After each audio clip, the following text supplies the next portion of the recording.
Dr. Bruce was selected in 1950 to become the first chief of cardiology at the University of Washington School of Medicine, and he laid a strong foundation for growth and success. He is known as the father of exercise cardiology and remembered for his invention of the Bruce exercise treadmill test, among many other notable accomplishments.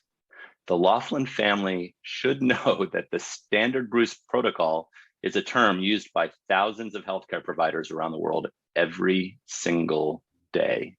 Dr. Bruce's work literally changed the language of medicine. The standard Bruce, as we say, is indeed the standard, but here at the University of Washington, we have the added insight that it was the local standard here first, as it was developed before it became the global standard.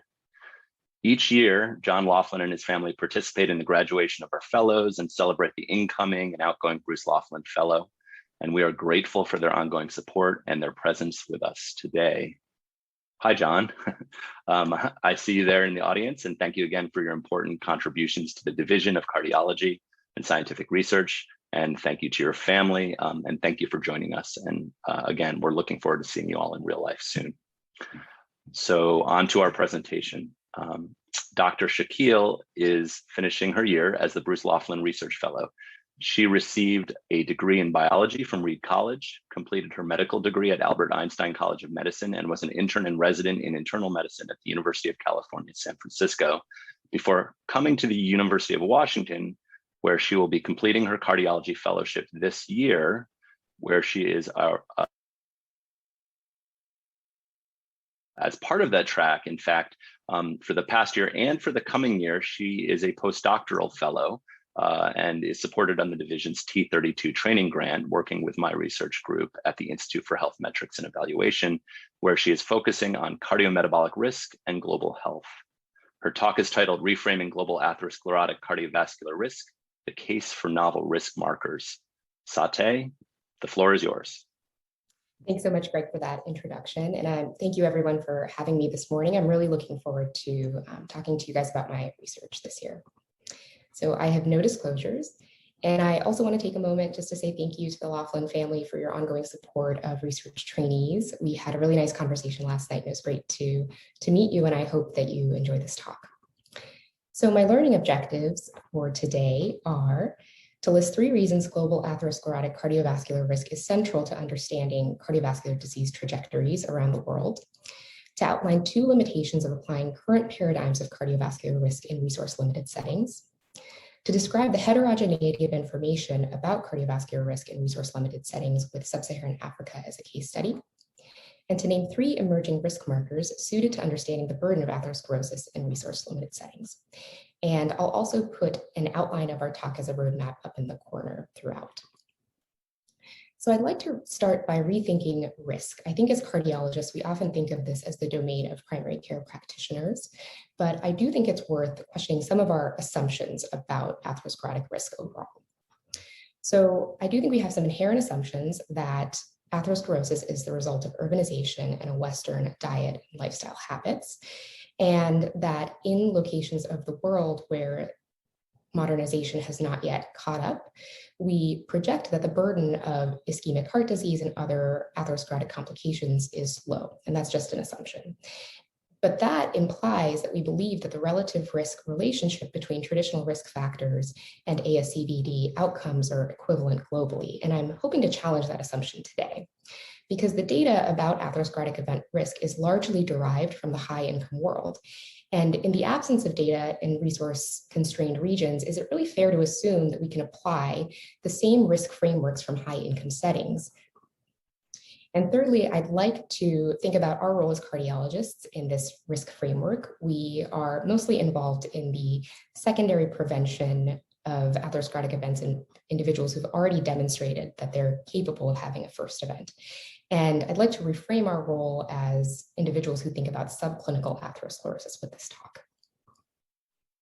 I'm really excited to open with the mummy study, which many of you may have heard of, but this was very innovative. And this group of investigators looked at 137 mummies from 4 different geographic and temporal populations spanning 4,000 years of history. They performed whole body CT scans assessing for calcified arterial plaque in these mummies from ancient Egypt, ancient Peru, ancestral Pueblo in the Southwest Americas, and the Unangan population of the Aleutian Islands, which is up in the Alaska region. I've summarized some of their lifestyle and dietary habits as well as their smoke exposure here. And overall, as you can see, the lifestyle generally was agricultural and involved some animal domestication as well as hunting and gathering and foraging. And their diet overall was mostly grains, maize, marine mammals, and fish. And their smoke exposure was a mixture of indoor and outdoor. So I'm going to open with qualitative results looking at the imaging. And it's amazing to me that we can get such good quality CT images of people who were embalmed thousands of years ago. But on the far left panel, you see images of the coronaries in an Unangan and an Egyptian princess on the top and bottom respectively. And what really stands out to me is the degree of coronary calcium that we're actually observing here in these relatively young individuals. They were both in their 40s, estimated. So the atherosclerosis wasn't limited just to the coronaries. Looking at other anatomical regions, in the middle, we've got an Egyptian male who's in his 40s and has bilateral carotid and as well as brachiocephalic and subclavian atherosclerosis. And on the far right, we've got an ancient Peruvian woman and an ancestral Puebloan woman, both with central calcifications of the aorta, as well as peripheral calcification in the iliacs. So what's the quantitative analysis here? On the graph on the left, you're looking at the prevalence amongst this group of mummies by age of atherosclerotic burden. So what really stands out to me is that the youngest group of individuals, younger than 30 years, actually in this sample, about 15% of them had atherosclerosis. And the brunt of the atherosclerotic burden is really borne by individuals age 40 to 49. In the second graph on your right, the investigators are asking whether the time period has any relationship with the degree of atherosclerosis observed.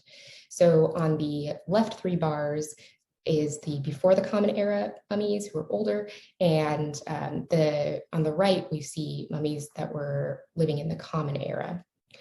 And mild refers to 1 to 2 bets of vascular involvement of calcification and atherosclerosis, whereas moderate to severe refers to 3 or more vascular bets involved. And what's striking here is that even though we have this assumption that industrialization and modernization are things that lead to atherosclerosis, we don't really see a marked difference when we compare mummies from the BCE to the CE eras. And in fact, it looks like the prevalence of atherosclerosis in this sample is actually slightly higher in the older mummies. So what are the takeaways relevant to our talk today?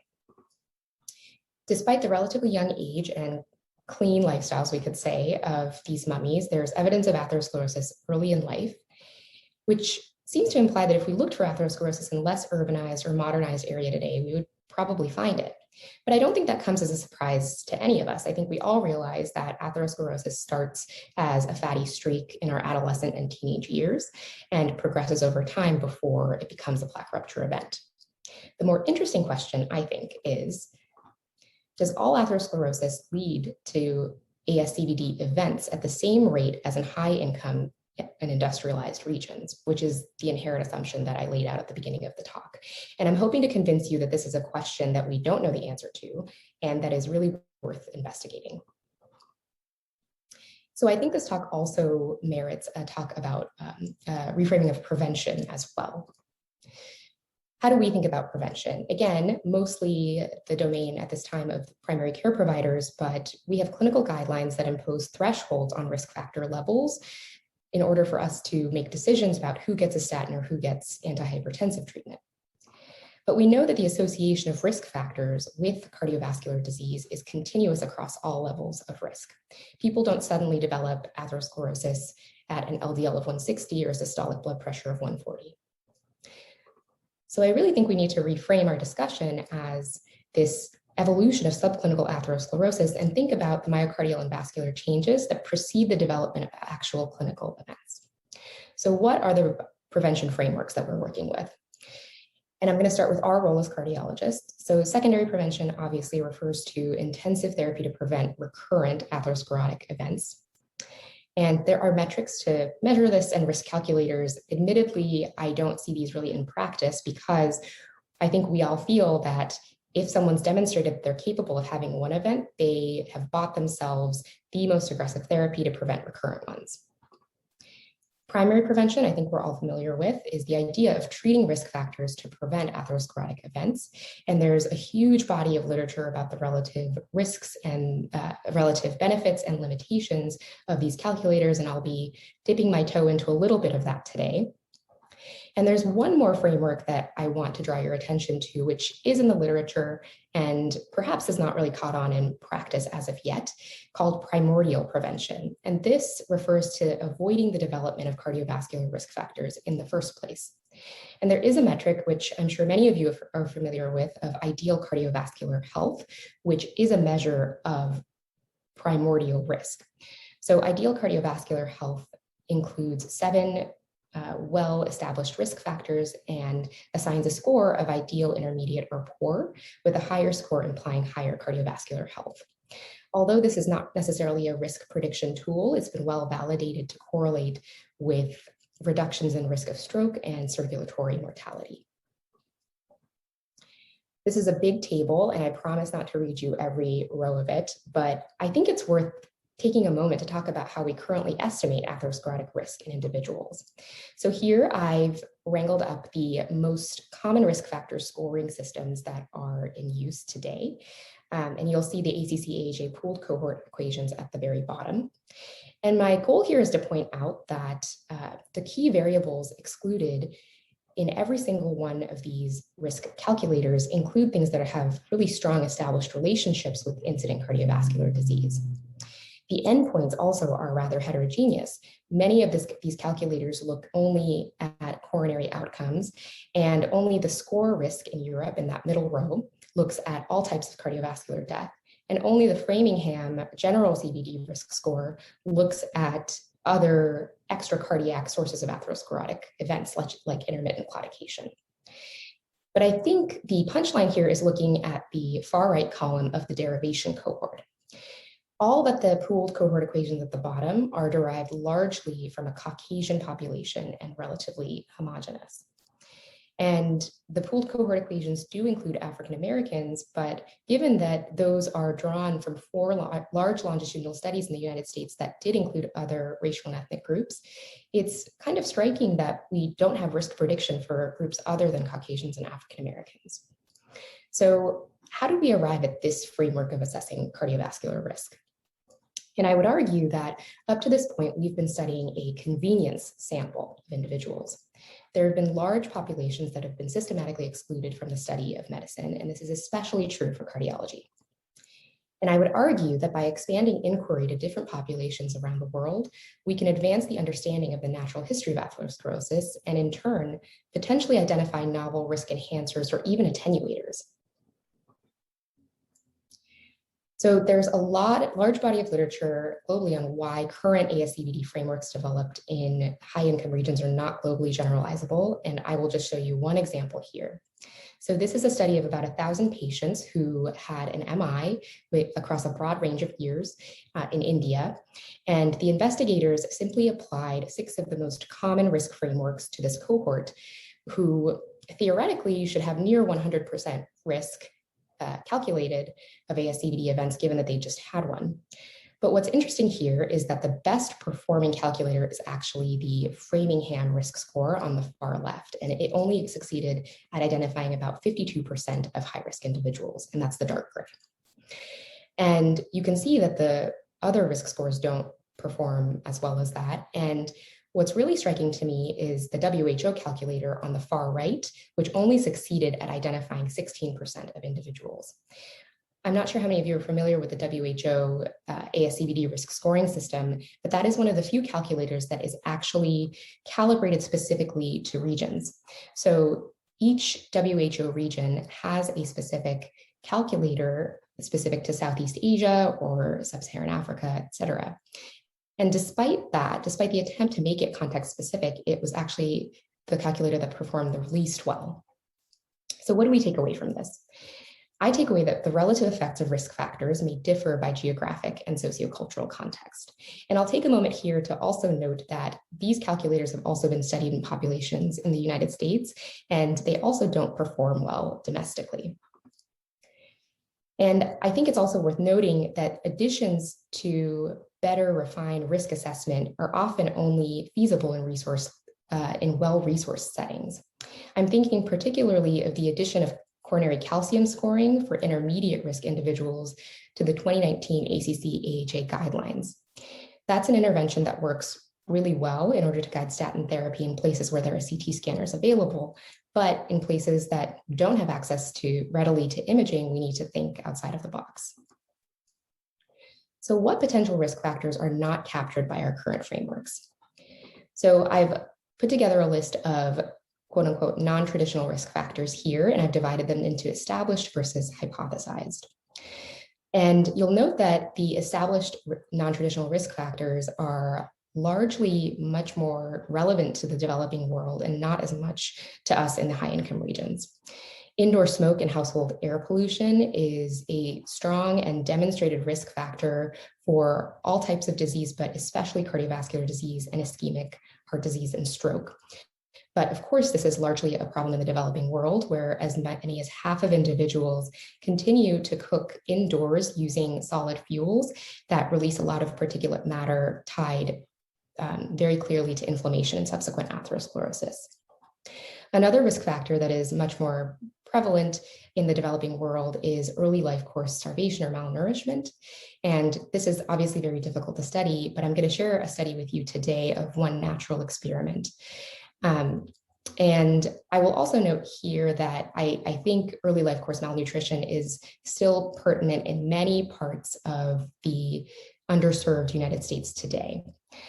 And finally, socioeconomic status, which many of us think are driven by these other potential risk factors, has been proven time and time again in both global and US-based studies to be a predictor of atherosclerotic cardiovascular disease. In terms of the postulated risk factors, I think many of you will take issue with me putting HIV in the postulated bucket rather than the definitive bucket. And that is a whole talk in and of itself, and I'm not going to pretend to be an expert in that particular area, but I do want to show you one study that I think is really thought-provoking and challenges our assumptions. So this is a study that looked at a cohort of HIV positive and negative individuals in Uganda versus HIV positive and negative individuals in Cleveland, Ohio, and compared them. And I'm showing you the descriptive portion of the results here, but the outcome was coronary calcium. And in the two, I'm not sure if you can see my mouse, but here in the two left columns, we have the Ugandans, and here we have the Clevelanders on the right. The blue represents individuals with a coronary calcium score of 0. And you'll note that 90% of Ugandans didn't have any coronary calcium. When you compare within HIV serostatus, you'll note that HIV positive Ugandans actually had far less coronary calcium compared to the Clevelanders. And when you compare by location, you'll also see that there doesn't appear to be a huge difference, at least descriptively, between HIV positive and negative individuals in each respective location.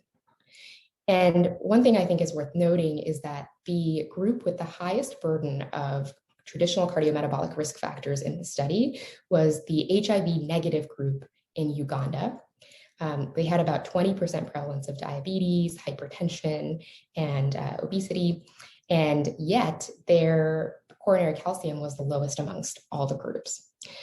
Again, I think this is just thought-provoking and hypothesis generating. I will say that the data in the developed world very much demonstrate a potential increased risk of atherosclerosis with HIV.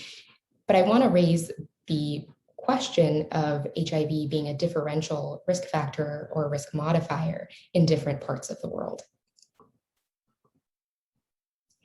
So I really want to spend a second on early life course malnutrition. And again, this is a very difficult thing to study, but I want to share one study that's done it really well. This is a natural experiment looking at the German occupation of the Channel Islands during World War II. And it looked particularly at Guernsey Island here in the map on the right. And a midwife cohort of 873 live births in the 10 parishes or communities of Guernsey from 1923 to 1937. There were 225 individuals in that cohort who were exposed to food deprivation as children or adolescents during the 1940 to 45 German occupation. And there were 648 individuals who left or were evacuated from Guernsey prior to the occupation and thus not exposed to malnourishment. The investigators matched individuals to hospital records at the island's only hospital from this midwife cohort, and they identified incident CVD event admissions for MI, unstable angina, and stroke in this cohort from 1997 to 2005.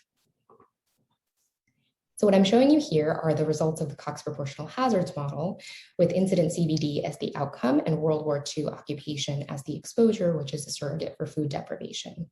And I'm going to draw your attention to these rows down here where I've highlighted in red. One of the things that makes this study really unique and clever, I think, is that they adjusted for drivers of potential prepartum or prior to birth malnutrition. So they adjusted for preterm status, birth weight, and paternal occupation of agricultural versus non-agricultural. This was actually a surrogate for potential access to off-ration food supplies, which, as you can imagine, would attenuate any effect of food deprivation, which is what they were studying. So after adjusting for these confounders, they found that here in the second analysis, that exposure to occupation and food deprivation had a hazard ratio for incident cardiovascular disease of 2.52, and this was significant. The second analysis that they did was based on the fact that it was known that food deprivation was far worse in urban compared to rural parishes. And so they stratified their analysis by location and found that the effect size for risk of CVD given food deprivation and occupation was even higher amongst the urban parishes, which really demonstrates the point that early life course malnutrition and food deprivation is associated with late life CVD events. Now, again, this is just one study of many that has established this relationship. And I just want to emphasize how difficult this is to study, but also how prevalent of a problem this is in resource limited settings. So what global data do we have on ASCVD risk factors? So this is some data that I presented at the AHA EPI scientific sessions, and there's a lot here, but what we are looking at is the data density for each of these cardiometabolic risk factors by location and over time. So the colors represent larger regions, which I've color coded here, and I'll note that the high income regions are represented in gold. And the subregions, which are disaggregated from the larger regions, are on the y-axis, and we've got time on the x-axis. And I think the takeaway here are twofold. One, the largest density of data really does come from high income regions, as you can see, given the size of these dots, which represents the density of the data and the amount of data from those locations. And two, we actually have a reasonable amount of data from other locations as well, on risk factors at least. So that's good. It's good to have data on risk factors, but what about data on risk outcome relationships and outcomes in general? So many of you may be familiar with the InterHeart study. It's one of the largest global case control studies of cardiovascular risk factors for MI across 52 countries. They looked at 15,000 cases of MIs and 15,000 controls, and studied these risk factors, which are the general biologic risk factors, and additionally, alcohol and psychosocial factors.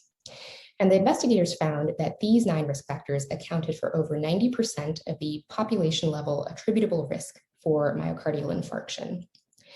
But what I wanted to show you here is one piece of that analysis looking at the relationship between MI and abdominal obesity stratified by region.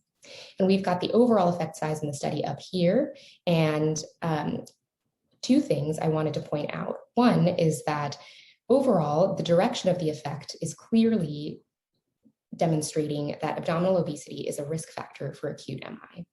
That's not in doubt. But the other thing I really take away from this study is the heterogeneity of the effect size.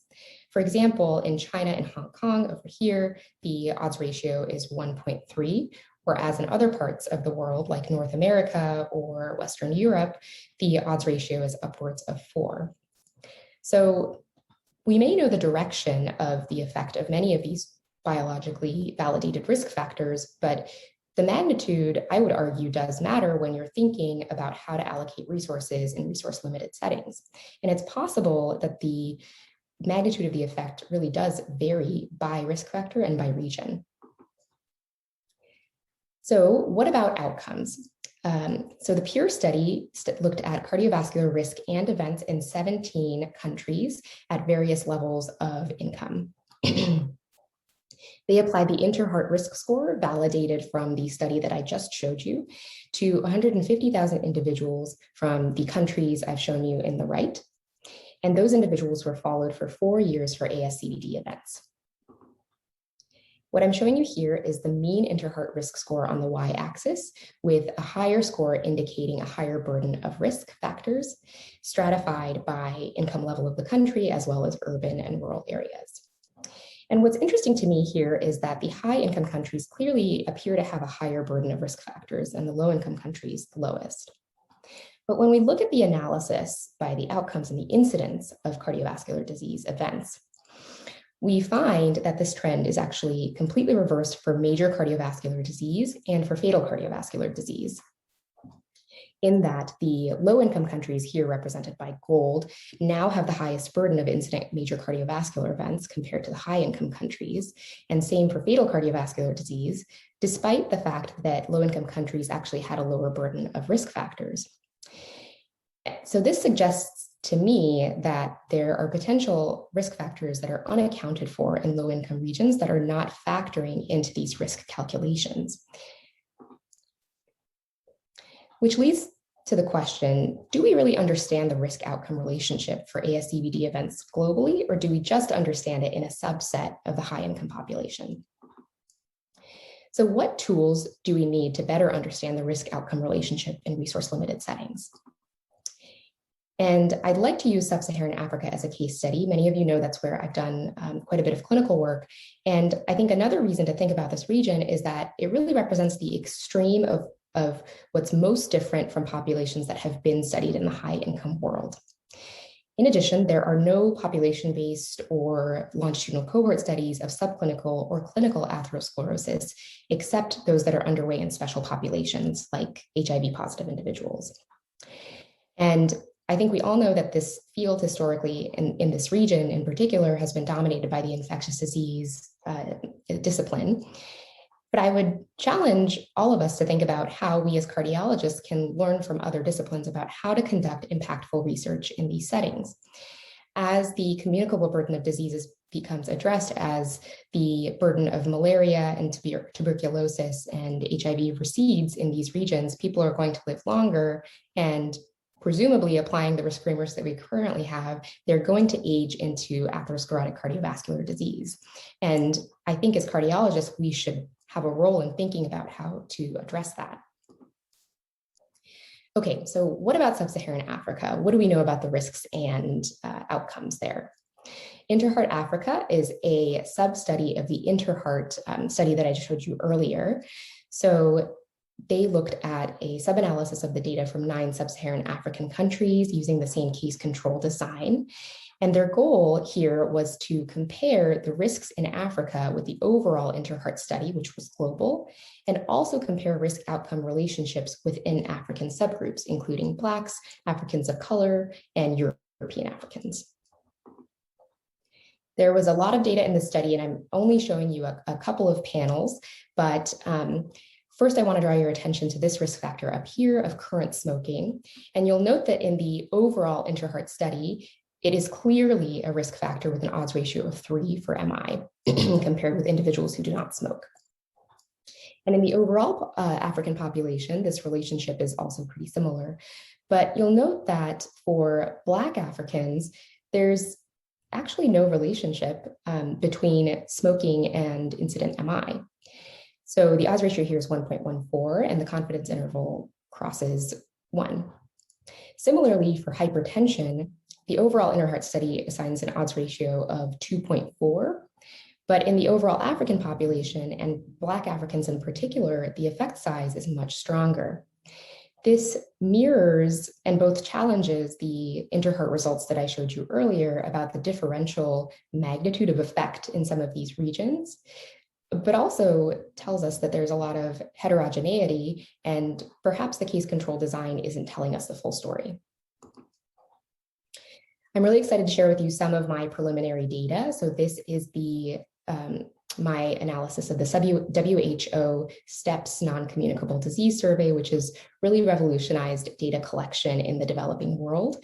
This is a series of health examination surveys that also includes blood pressure measurements, body weight, and some biomarkers as well. I'm particularly interested in a subgroup of the Sub-Saharan African countries that actually report on cardiovascular disease outcomes. And I will note here that these are by self-report and survey form. And I've shown you a lot of data for 7 countries stratified by age and by sex.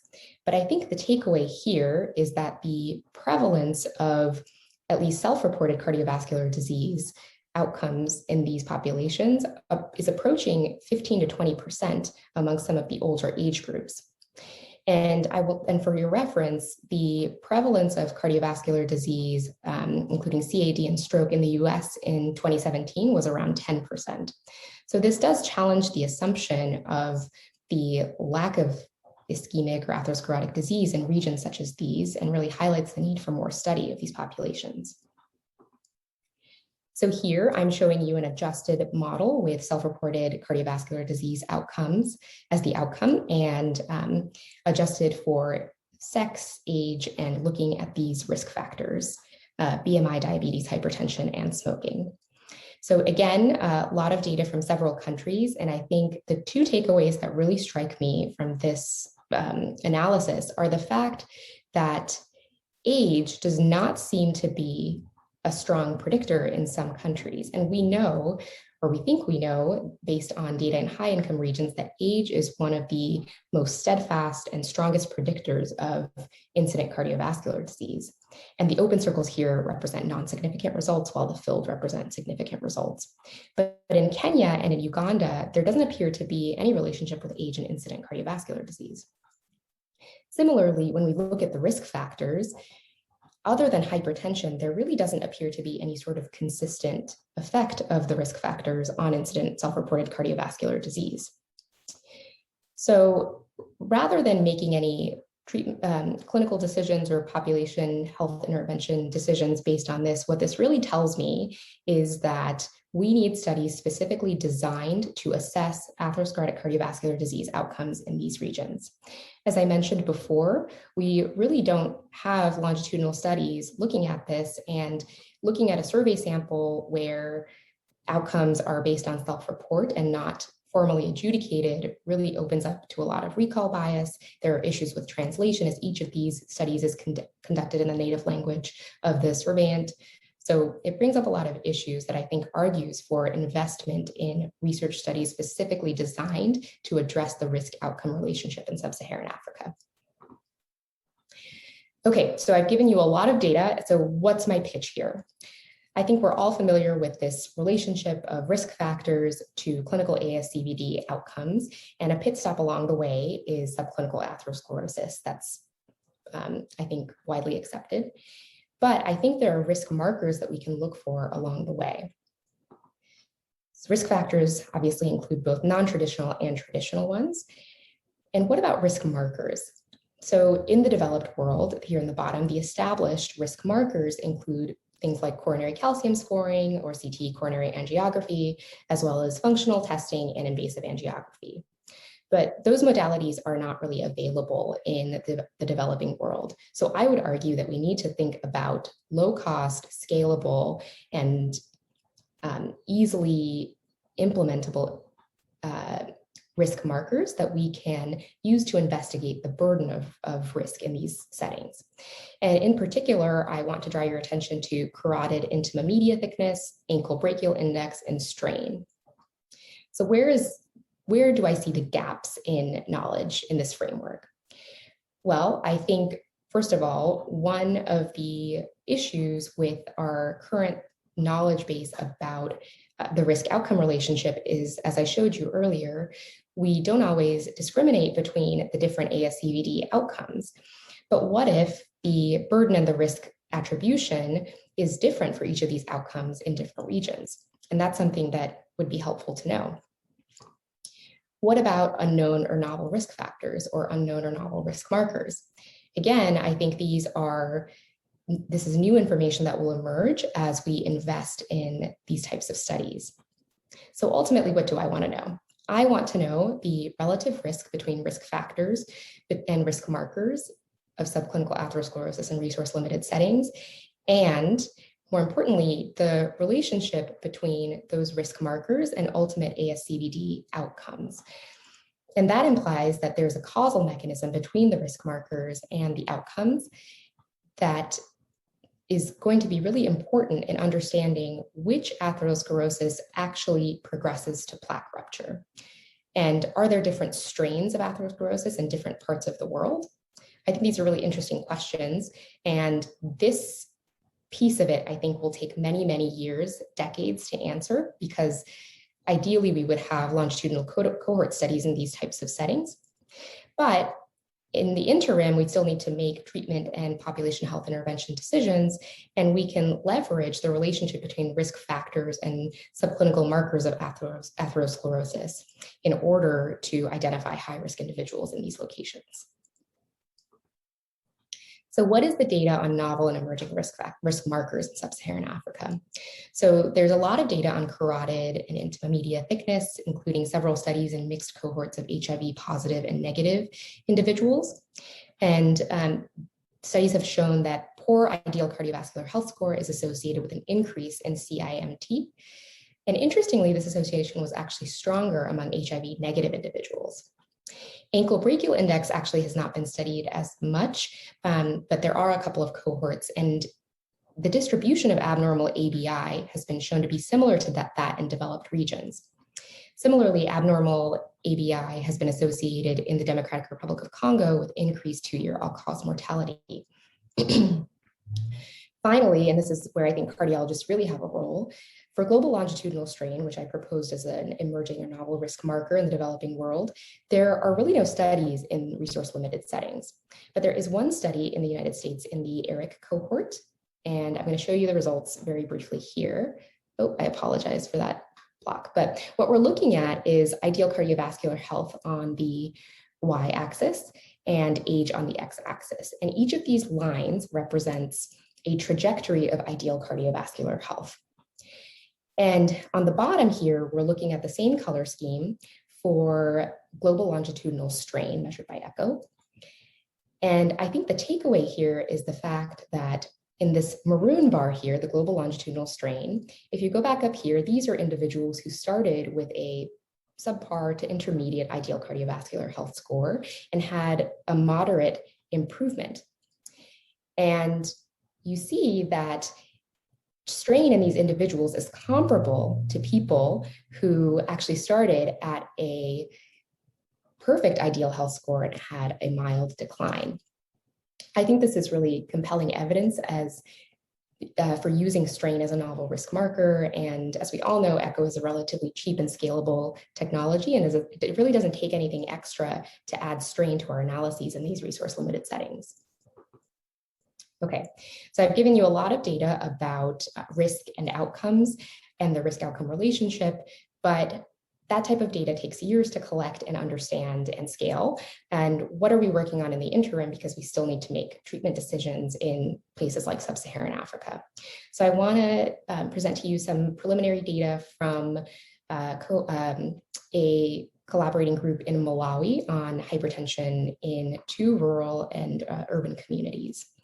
So here I am showing you a logistic regression analysis in the top graph, looking at the probability of elevated systolic blood pressure regardless of treatment status by sex and by urban in orange and rural in blue, location and age on the x-axis. So what's interesting to me here is the fact that there's clearly a difference between rural and urban locations in probability of hypertension. stage 1 hypertension, regardless of treatment. And there also appears to be a modifying effect of sex when you look at the slopes of these curves. But when you restrict this analysis to individuals who already have a prior diagnosis of hypertension and look at the probability of antihypertensive treatment as the outcome, the differences by sex and by rural and urban location are actually eliminated. So what this suggests to me is that there's a gap in diagnosis. And when we scale our interventions, it's really important to focus on retention in younger individuals and community-based interventions that target them. And here I've just summarized those points that I've just made. So I've given you a lot of information. So what did we talk about today? Hopefully we rethought global cardiovascular risk as a heterogeneous, complex, and still not fully understood entity, especially in resource-limited settings, and demonstrated that our current toolbox for assessing ASCVD risk is largely derived from a relatively homogeneous high-income population, and we need new approaches in resource-limited settings. I proposed a short and a long-term plan for investigating key questions about cardiovascular risk in Sub-Saharan Africa. And hopefully I've made the case to you that global cardiovascular research is critical to moving the entire field forward, and cardiologists are needed at the bleeding edge of this effort. Time permitting, I'd like to leave you with one last story. Many of you may be familiar with this, but in 1964, a team of doctors and scientists from Nova Scotia, Canada, headed to Easter Island to study the Rapa Nui, which was a remote people, and they wanted to understand their environment and their health issues before the Chilean government disrupted their isolation with an airstrip. One of that team, microbiologist Georges Nogrady, was investigating why the inhabitants never contracted tetanus despite walking around barefoot on the island. The island had a lot of wild horses, and tetanus was extremely common in individuals who walked around barefoot where there was a high number of horses. So Dr. Nogrady collected soil samples, but ultimately wasn't able to isolate any tetanus bacteria, and gave those soil samples to scientists studying medicinal compounds at Ayres Pharmaceuticals, which is now rather famously known as Pfizer. And I will take a moment here to note that the story of the origin of this compound is not nearly as interesting as the story of how it was smuggled out of Canada and into the United States and ultimately brought to market. And if anyone's interested, there's a Radiolab podcast episode on this called The Dirty Drug and the Ice Cream Tub. So happy to provide a link. But this is the compound that they isolated, and it was named rapamycin after the Rapa Nui of its origin. And we know it better as sirolimus, and it's shown here binding to its target, mTOR. So rapamycin or sirolimus obviously has a lot of applications in cancer and is now under study and is very promising as a potent anti-aging agent. But however, I think we are all much more familiar with it as revolutionizing percutaneous coronary intervention by allowing us to create drug-eluting stents, which have really cut down on the rates of in-stent restenosis for our patients. And this is something we as cardiologists interact with every day. And my heart failure colleagues will also note that sirolimus has been a really important advent for transplant recipients who suffer from coronary allograft vasculopathy. So I put this up here to show you that this team of scientists from Canada went to study the most remote and different group of people from them. And ultimately, it benefited the entire world. And I would very much advocate and hope I've convinced you a little bit today that when we look beyond our own intellectual borders, we all stand to benefit. And it's not just those communities that we choose to do our inquiry within. So thank you so much for your attention. Again, I want to thank the Laughlin family, my funding source, the Cardiology T32, my mentors, Greg, my primary mentor. It's been really great working with you this year, and I've learned a lot, as well as my mentoring committee, Francis Kim and Nana Sovadenia, our collaborators, the GBD Collaborator Network, and the Malawi collaborators that I showed you earlier. And given that I've technically graduated, I also really want to thank the Division of Cardiology faculty, the fellowship program, support staff, and all of my co-fellows. And my co-fellows in the third year who have also graduated, congratulations. Looking forward to seeing what everybody does moving forward. Thank you very much.